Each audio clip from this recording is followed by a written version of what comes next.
എപ്പിസോഡിന്റെ തുടക്കത്തിൽ തന്നെ നമ്മളെ കാണിക്കുന്നത് ആണെങ്കിൽ അവന്റെ വീട്ടിലേക്ക് ചെല്ലാണ്. അവിടെ അച്ഛനും അമ്മയും എന്തോ ഒരു കാര്യത്തിന് ആർഗ്യുമെന്റ് ചെയ്യുന്നുണ്ട്. ഇതെല്ലാം അവൻ ശരിക്കും സ്വപ്നമാണ് കാണുന്നത്. അച്ഛനും അമ്മയും നന്നായിട്ട് ഒച്ചെടുക്കുന്നുണ്ട്. വന്നത് കാണുമ്പോൾ അമ്മ പറയുന്നുണ്ട് മോൻ വന്നിട്ടുണ്ട്, ചെന്ന് സംസാരിക്കാൻ. അച്ഛനാണെങ്കിൽ ഇവിടെ പ്രശ്നമൊന്നുമില്ല, ചുമ്മാ സംസാരിക്കാണ്. അമ്മ മുറിയിട്ട് പൊക്കോളാൻ പറയുന്നുണ്ട്.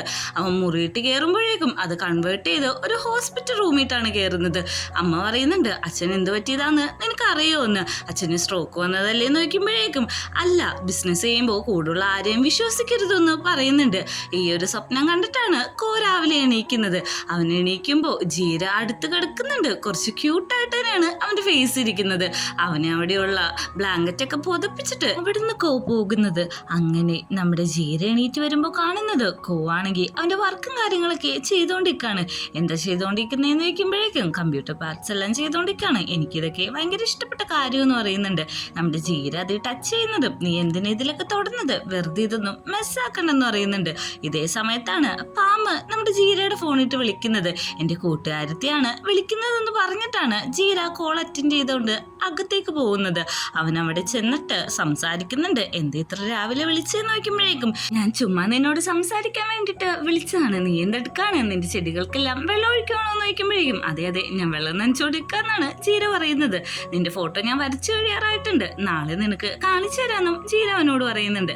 ഇതേ സമയം ആണെങ്കിൽ ഡ്രസ്സ് വന്നിട്ടുണ്ട്, നീ വന്ന് കുളിക്കാനായിട്ട് കാണിക്കുമ്പോഴേക്കും അന്നാ ഞാൻ വിളിക്കാം, എന്റെ കൂട്ടുകാരത്തെ വിളിക്കുന്നു എന്ന് പറഞ്ഞിട്ട് ആ കോള് കട്ട് ചെയ്യാണ്. ഇതേ സമയത്താണ് നമ്മുടെ പീമിന്റെ കൂട്ടുകാരൻ അങ്ങോട്ട് വരുന്നത്. എനിക്ക് ആ ഓഡീഷനില് കോള് കിട്ടിയിട്ടുണ്ട്, അതായത് ഞാൻ സെലക്ട് ആയി, ജോയിനിങ് ലെറ്റർ ഒക്കെ അയച്ചിട്ടുണ്ടെന്ന് പറയുന്നുണ്ട്. പക്ഷെ ഇതൊന്നും വലിയ കാര്യമൊക്കെ അതാണ് പീം അവിടെ നിന്ന് അങ്ങ് പോകുന്നത്. ഇതേ സമയം ഡയറക്ടർ ഗേളിനെ നമ്മുടെ ജീര വിളിക്കാണ്. എന്താടാ വിളിച്ചത്, ഞാൻ രാവിലെ എന്നെ ബിസി ആണെന്ന് പറയുമ്പോഴേക്കും എടി ഞാനൊരു കാര്യം പറയാം, നീ എന്നെ ഹെൽപ്പ് ചെയ്യണം. ഞാൻ കോയിന്റെ അടുത്ത് പറഞ്ഞേക്കുന്നത് നീയാണ് എന്നെ വിളിച്ചേക്കുന്നതെന്ന്, പക്ഷെ പീമിന്റെ അടുത്ത് പറഞ്ഞേക്കുന്നത് നീയാണ് എന്നെ വിളിച്ചേക്കുന്നതെന്നാണ്. അങ്ങോട്ടും ഇങ്ങോട്ടും കള്ളം പറഞ്ഞിട്ടാണ് ഞാൻ രണ്ടുപേരെയും വിളിച്ചത്. അതുകൊണ്ട് തന്നെ നീ ഹെൽപ്പ് ചെയ്യണം. ആരെങ്കിലും നിന്നെ വിളിച്ചന്വേഷിച്ചാ ഞാൻ നിന്നെ വിളിച്ചതാന്ന് ഒന്ന് പറഞ്ഞേക്കണ്. പിന്നെ നീ എന്റെ ഒപ്പം ഇപ്പൊ ആക്ട് ചെയ്യണോന്ന് പറഞ്ഞിട്ട് ഒന്നും അറിയാത്ത പോലെ നമ്മുടെ കോവിന്റെ മുമ്പിൽ വന്നിട്ട് ജീര ഒരു ആവശ്യമില്ലാത്ത കാര്യങ്ങള് പറഞ്ഞ് കോൾ അവസാനിപ്പിക്കുകയാണ്. അങ്ങനെ ബ്രേക്ക്ഫാസ്റ്റ് കഴിക്കാൻ പറയുമ്പോൾ അത് എവിടെയെന്ന് കഴിക്കണമെന്നാണ് ജീര വയ്ക്കുന്നത്. നിനക്കിവിടെ എവിടെ വേണമെങ്കിലും ഇരുന്ന് കഴിക്കാനുള്ള സ്വാതന്ത്ര്യം ഉണ്ടെന്ന് കോയും പറയുന്നുണ്ട്. അങ്ങനെ ഭക്ഷണം കഴിച്ചുകൊണ്ടിരിക്കുമ്പോഴേക്കും നമ്മുടെ ആണെങ്കിൽ പറയാണ് നമുക്കിന്നൊരു സ്ഥലത്ത് പോവാ, എന്റെ പഴയ വീട്ടിലേക്കാന്ന് പറയുന്നുണ്ട്. അതിന് നീ പേ ചെയ്യുമോ നോക്കുമ്പോഴേക്കും അവനൊന്ന് ചിരിക്കുന്നുണ്ട്. അങ്ങനെ രണ്ടുപേരും കൂടി നമ്മുടെ കോയിന്റെ വീട്ടിലേക്ക് ചെല്ലുന്നുണ്ട്. അവൻ നേരത്തെ പറഞ്ഞ പോലെ ഒരു ബിൽഡിംഗ് തന്നെയാണ് അവന്റെ വീട്. ഇവിടെയായിരുന്നു ആ ലോണ്ടറി ബിസിനസ്സും കാര്യങ്ങളെല്ലാം നടന്നുകൊണ്ടിരുന്നത്. ഇവിടെ തുണി കൂട്ടിയിട്ടിട്ടാണ് ഞാൻ ആന്റിയുടെ അങ്കിളുടെ ഒപ്പം കിടന്നത് എന്നുള്ള കാര്യങ്ങളെല്ലാം പറയുന്നുണ്ട്. എനിക്കിപ്പോ ഒരു ആർട്ട് ഗാലറി ആക്കി മാറ്റാനാണ് താല്പര്യം, നിനക്ക് വേണമെങ്കിൽ ഇവിടെ നിന്ന് ചിത്രങ്ങളും കാര്യങ്ങളെല്ലാം വരക്കാന്നും പറയുന്നുണ്ട്. അങ്ങനെ അവർ രണ്ടുപേരും കൂടി പൊക്കത്തെ നിലയിലേക്ക് കയറി പോവാണ്. അവിടെ ചെല്ലുമ്പോഴാണെങ്കിൽ ഭയങ്കര മഴയാണ്. ഇന്നത്തെ വെതർ ഒട്ടും കൊള്ളത്തില്ലാന്ന് പറഞ്ഞ് നമ്മുടെ കോയാണെങ്കിൽ ചെന്നിട്ട് ഒരു കൊടയൊക്കെ എടുത്തിട്ടാണ് ജീരനെ വീട്ടിൻ്റെ ഉള്ളിട്ട് കയറ്റുന്നത്. ഇവിടെയാണ് എൻ്റെ ചെറുപ്പകാലത്ത് ഞാൻ ജീവിച്ചുകൊണ്ടിരുന്നത്, ഈ കാണുന്ന റൂമിലാണ് ഞാൻ താമസിച്ചത് എന്നൊക്കെ പറഞ്ഞിട്ട് എല്ലാം കാണിക്കുന്നുണ്ട്. ഇവിടെ ഞാൻ എൻ്റെ അച്ഛൻ്റെ അമ്മയുടെ ഒപ്പം ഭയങ്കര ഹാപ്പി ആയിരുന്നു എന്ന് പറയാണ്. പെട്ടെന്ന് തന്നെ അവിടെ ഫുള്ളും ലീക്കാവാണ്. എൻ്റെ റൂഫിനൊക്കെ കുറച്ച് പ്രശ്നങ്ങളൊക്കെ ഉണ്ട്, അത് ഞാൻ നോക്കാന്ന് പറഞ്ഞിട്ട് അടിയന്ത് ഒരു ക്യാമ്പയിൻ കിറ്റ് എടുക്കുന്നുണ്ട്. നീ ക്യാമ്പിങ്ങിനൊക്കെ പോവാറുണ്ടോ എന്ന് ചോദിക്കുമ്പോൾ അച്ഛൻ്റെ ഒപ്പം പണ്ട് എപ്പോഴും പോകുമായിരുന്നു എന്നാണ് പറയുന്നത്. അവനാണെങ്കിൽ റൂഫ് ടോപ്പ് ഇട്ട് പോകുന്ന വഴി അമ്മയുടെ ഫോട്ടോയിൽ നോക്കിയിട്ട് പറയുന്നുണ്ട്, അമ്മ പറഞ്ഞിട്ടുണ്ട് എന്നോട് ആരെയും വിശ്വസിക്കരുതെന്ന്. പക്ഷെ ഞാനിപ്പോ ഒരാളെ ഭയങ്കര രീതിയിൽ ട്രസ്റ്റ് ചെയ്യുന്നുണ്ട്. അച്ഛന് വന്ന അവസ്ഥ വന്നാലും എനിക്ക് സാരില്ല, ഞാൻ ഇയാളെ സ്നേഹിക്കുന്ന അമ്മേനോട് പറയാണ്. ജീരി സമയത്താണെങ്കിൽ കുറച്ച് ക്യാൻ കൊണ്ട് വെച്ചിട്ട് ആ മഴ പെയ്യുന്ന സ്ഥലത്തെല്ലാം ഇത് നിരത്തി വെച്ച് കളക്ട് ചെയ്യാണ്. എൻ്റെ അമ്മയുടെ വീട്ടില് പണ്ട് ഞാൻ ചെറുപ്പത്തില് ഇതേ സംഭവം ചെയ്തിട്ടുണ്ട്. അങ്ങനെ നമ്മുടെ കോയാണെങ്കിൽ ഒരു റെയിൻ കോട്ടൊക്കെ ഇട്ടിട്ട് റൂഫ് ടോപ്പ് ഇട്ട് പോവാൻ നിൽക്കാണ്.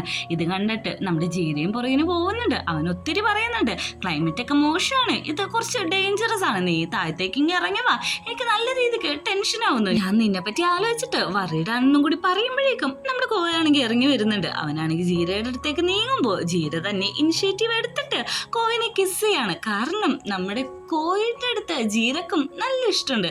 അതാണെങ്കിൽ അകത്തേക്ക് പോയിട്ട് റെയിൻ കോട്ടൊക്കെ മാറ്റിയിട്ട് ഒരു ടർക്കി എടുത്തു കൊടുക്കുന്നുണ്ട്. അവിടെ ഇരിക്കുന്ന തുണികളെല്ലാം നിലത്തേക്ക് വലിച്ചെറിയുമ്പോൾ ഇതെന്തിനാന്ന് ചോദിക്കുന്നുണ്ട്. എനിക്ക് കുറച്ചു നേരം കിടന്ന് ഉറങ്ങണം, നിനക്ക് വേണമെങ്കിൽ കുറച്ച് റെസ്റ്റ് എടുക്കാന്ന് പറയുന്നുണ്ട്. ഓക്കെ എന്ന് പറയുന്നുണ്ട്. നമ്മുടെ കോയാണെങ്കിൽ ആണെങ്കിൽ ബെഡിൽ പോയി കിടക്കുന്നുണ്ട്. എന്തോ ജീരക്ക് ഭയങ്കര ആക്റ്റീവാണെന്ന്. അവനാണെങ്കിൽ നീ ശരിക്കും ഉറങ്ങാൻ പോവാണോ എന്ന് വെച്ചിട്ട് മേത്തേറിയിരിക്കാണ്. നിനക്ക് എന്താണോ ആഗ്രഹം അതേപോലെ ചെയ്യാന്ന് പറയുന്നുണ്ട്. അല്ല, ഞാൻ ഇപ്പോഴും എനിക്ക് നിന്നെ ഇഷ്ടമൊന്നും പറഞ്ഞിട്ടില്ലല്ലോ എന്ന് നമ്മുടെ ജീര പറയുമ്പോ, പക്ഷെ നിന്റെ ബോഡി ലാംഗ്വേജ് പറയുന്നുണ്ടെന്ന് പറഞ്ഞ് പ്രൈവറ്റ് പാർട്ടി കയറിയിട്ട് പിടിക്കാണ്. എന്നിട്ട് ആ ഒരു സീനാണെങ്കിൽ കൺവേർട്ട് ആയിട്ട് ഒരു ഇന്റിമസിയിലേക്കാണ് മാറുന്നത്. ഈ ഒരു ദിവസത്തിന് വേണ്ടിയിട്ടായിരുന്നു ഇത്ര നാള് വെയിറ്റ് ചെയ്തോണ്ടിരുന്നത്. നീ ടയേർഡാണോ, ഒന്നും കൂടി അങ്ങനെയൊക്കെ ചെയ്താലോ എന്ന് വയ്ക്കുമ്പോഴേക്കും ഒന്ന് പോടാന്നാണ് നമ്മുടെ ജീര പറയുന്നത്. എന്നിട്ട് നമ്മുടെ ജീരേനോട് ആ ആർട്ട് വർക്കിന്റെ കാര്യം ഒന്നുകൂടി പറയുന്നുണ്ട്. ഞാൻ കാര്യമായിട്ട് പറഞ്ഞാണ്, താഴെ ഒരു ആർട്ട് ഗാലറി തുടങ്ങാം, നീ അവിടെ ഇരുന്ന് വരച്ചോ, അതെനിക്ക് നല്ല ഉയർന്ന വിലക്ക് സെല്ല് ചെയ്യാമല്ലോ എന്ന്. നിനക്കെന്തിനാണ് ഇനിയും പൈസ അയക്കുമ്പോ, ഇതാണ് ബിസിനസ് എന്ന് പറയുന്നുണ്ട്. നേരെ മറിച്ച് നമ്മുടെ പീമാണെങ്കിൽ ഫ്രണ്ടിന്റെ ഒപ്പം സ്ക്രിപ്റ്റ് പ്രാക്ടീസ് ചെയ്യാൻ വേണ്ടിട്ട് നിക്കാണ്. ഒത്തിരി പ്രാവശ്യം അവൻ ഡയലോഗ് പറയുന്നുണ്ടെങ്കിലും നമ്മുടെ പീമിന് ഇതെല്ലാം കേട്ടിട്ട് നന്നായിട്ട് ചിരി വരുന്നുണ്ട്. അവനാണെങ്കിൽ അത് കൺട്രോൾ ചെയ്യാൻ പറ്റാതെ അവിടെ കിടന്ന് ചിരിക്കുന്നുണ്ട്. എടാ, സത്യസന്ധമായിട്ട് പറയാം, ഈ സ്ക്രിപ്റ്റ് ആണെങ്കിൽ ഒരു വകുക്കുള്ളില്ല. നിന്റെ തുടക്കം തന്നെ ഇത്ര മോശമായിട്ടാണെങ്കിൽ പിന്നെ അങ്ങോട്ട് നിനക്ക് ഒരു അഭിനയിക്കാൻ ഒരു ചാൻസ് പോലും കിട്ടില്ല എന്ന് പറയുന്നുണ്ട്. നീ എന്നെ തളർത്തണ്ട, ഞാൻ ഇതിൽ പിടിച്ച് കയറുമെന്നാണ് ഫ്രണ്ട് പറയുന്നത്. നാളെ ജീരേനെ കാണാന്ന് പറഞ്ഞിട്ടുള്ള കാര്യവും അവനോട് പറയുന്നുണ്ട്. അങ്ങനെ നമ്മുടെ കോയും ജീരയാണെങ്കിൽ തിരിച്ച് വീട്ടിലേക്ക് എത്തുന്നുണ്ട്. നീ ടയേർഡാണോ എന്ന് ചോദിക്കുമ്പോഴേക്കും കുഴപ്പമൊന്നുമില്ല, ഒന്ന് ഉറങ്ങിയാൽ തീരാന്നുള്ളൂ എന്ന് പറയുന്നുണ്ട്. വീട്ടിലെത്തിയ നമ്മുടെ ജീരേനെ കോവാണെങ്കിൽ കോരി എടുത്തോണ്ടാണ് നടക്കുന്നത്. ഓൾറെഡി ഒരു കപ്പിൾസ് ആയ പോലെയാണ് അവര് ബിഹേവ് ചെയ്യുന്നത്. നമ്മുടെ കോയാണെങ്കിൽ അവന് കുടിക്കാനായിട്ട് ഒരു വൈൻ ഗ്ലാസ് ഓഫർ ചെയ്യുന്നുണ്ട്. പക്ഷെ ജീര പറയുന്നുണ്ട്, ഇത് കുടിച്ചിട്ടുണ്ടെങ്കിൽ എൻ്റെ ഫ്രണ്ട് പറയും ഞാൻ വായി തോന്നിയതൊക്കെ വിളിച്ചു പറയുന്നു. അതൊന്നും കുഴപ്പമില്ല, നിനക്ക് വേണമെങ്കിൽ കുടിച്ചോ, നീ എന്ത് പറഞ്ഞാലും അത് കേൾക്കാനായിട്ട് ഞാൻ റെഡിയാന്ന് പറയുന്നുണ്ട്. പക്ഷെ നമ്മുടെ ഒരു പാട്ട് വെച്ചിട്ട് ജീരേനെയും കെട്ടിപ്പിടിച്ച് ഡാൻസ് കളിക്കാണ്. എനിക്ക് നിന്നെ ഇഷ്ടമാണെന്നുള്ള കാര്യമൊക്കെ അവനോട് വെച്ച് പറയുന്നുണ്ട്. നിനക്ക് വേണമെങ്കിൽ ഈ വൈൻ കുടിച്ചോളാൻ പറയുന്നുണ്ട്. ജീര ഒന്ന് ആലോചിച്ചിട്ട് ആ വൈൻ ടേസ്റ്റ് ചെയ്ത് കുടിക്കാണ്. എന്നിട്ട് വെച്ച പാട്ടിന്റെ ഒപ്പം നമ്മുടെ കോയും പാടാണ്. പാട്ടിന്റെ അർത്ഥതാണ്, നീ എനിക്ക് ലവ് ചെയ്യാനായിട്ട് ഒരു ചാൻസ് തന്നില്ലെങ്കിലും ഞാൻ ഏത് വഴിയിലൂടെയും നിന്നെ കീഴ്പ്പെടുത്തി എൻ്റെ സ്നേഹം നിന്നെ അറിയിക്കും എന്നാണ്. അങ്ങനെ അവര് അങ്ങോട്ടും ഇങ്ങോട്ടും തല്ലൊടിച്ചൊക്കെ കളിക്കുന്നുണ്ട്. ജീരക്കാണെങ്കിൽ പിന്നെയും വൈനും കാര്യങ്ങളൊക്കെ കൊടുക്കുന്നുണ്ട്. അവൻ നല്ല രീതിയിൽ കിക്കായിട്ട് അവൻ ഓരോ കാര്യം വിളിച്ചു പറയാണ്. എന്നെ പറ്റി എന്താ അഭിപ്രായം എന്ന് നോക്കുമ്പോഴേക്കും അവനൊരു വാക്ക് പറയും, അതിവിടെ എനിക്ക് പറയാൻ പറ്റില്ല. അതുകൊണ്ട് നമ്മുടെ ജീര ഇങ്ങനെയാണ് പറഞ്ഞത്, നിന്നെ പോലത്തെ ഒരു ചെറ്റിനെ ഞാനിതുവരെയും കണ്ടിട്ടില്ല. അങ്ങനെ പറയുമ്പോഴേക്കും നമ്മുടെ കോയ്ക്കാണെങ്കിൽ ഒന്നും കൂടി ഇഷ്ടമാവും. നമ്മൾ ഓൾറെഡി എല്ലാം ചെയ്ത് കഴിഞ്ഞാലേ നമുക്ക് ഡേറ്റ് ചെയ്താലോ എന്ന് ചോദിക്കുന്നുണ്ട്. പക്ഷെ എവിടെ, നമ്മുടെ ആശാൻ ഓൾറെഡി കിക്കായി ഉറക്കത്തിലൊക്കെ ആയിട്ടുണ്ട്. നമ്മുടെ കോയാണെങ്കിൽ അവനെയും വാരിയെടുത്തിട്ട് ബെഡ്റൂമിലേക്ക് കൊണ്ടേക്കെടുത്തുന്നുണ്ട്. ഭയങ്കര കെയറിങ്ങിലാണ് ഏട്ടായി ബിഹേവ് ചെയ്തുകൊണ്ടിരിക്കുന്നത്.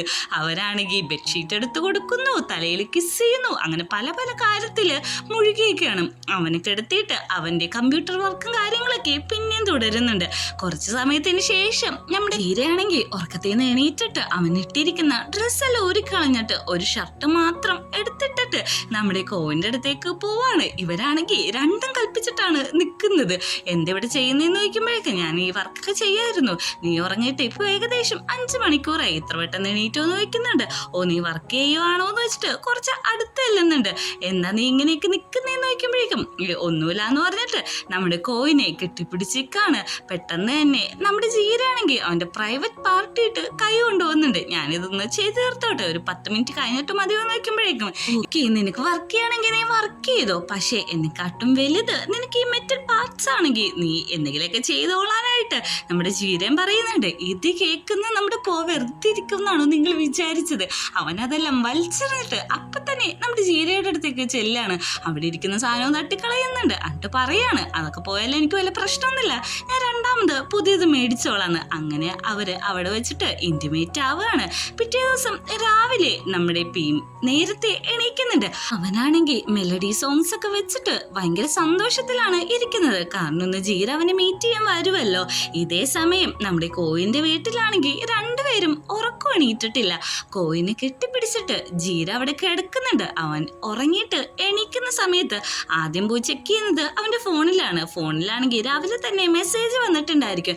എപ്പോഴാണ് നമ്മൾ കാണേണ്ടത്, എവിടെ വെച്ചാണ് കാണേണ്ടത് കണ്ടതെന്നൊക്കെയുള്ള ഭീമിന്റെ മെസ്സേജ് കണ്ടിട്ട് അവനൊന്ന് ഡിസ്റ്റർബ് ആവുന്നുണ്ട്. അങ്ങനെ അവിടുന്ന് പെട്ടെന്ന് തന്നെ ഡ്രസ്സൊക്കെ ചേഞ്ച് ചെയ്തിട്ട് നമ്മുടെ ജീര അവന്റെ വീട്ടിലേക്ക് എത്തിയിരിക്കുകയാണ്. അവിടെയാണെങ്കിൽ തലേ ദിവസം അവൻ വലിച്ചെറിഞ്ഞിട്ട് പോയ ആ പേപ്പേഴ്സും കാര്യങ്ങളെല്ലാം കിടക്കുന്നുണ്ട്. ജീര വരച്ച നമ്മുടെ ഭീമിന്റെ ഫോട്ടോസും അവിടെ കാണും. അതാണെങ്കിൽ ഒരു വേദന എടുക്കുന്ന ഒരു മനുഷ്യന്റെ ചിത്രമാണ് അവൻ വരച്ചിരിക്കുന്നത്. ഇന്ന് തന്നെ നമുക്ക് മനസ്സിലാക്കാൻ ജീരക്ക് ഭീമിന്റെ അടുത്ത് വലിയ ഫീലിങ്സോ കാര്യങ്ങളോ ഒന്നും ഇല്ലെന്ന് ഈ ഒരു സീനും കാണിച്ചിട്ടാണ് എപ്പിസോഡ് അവസാനിക്കുന്നത്.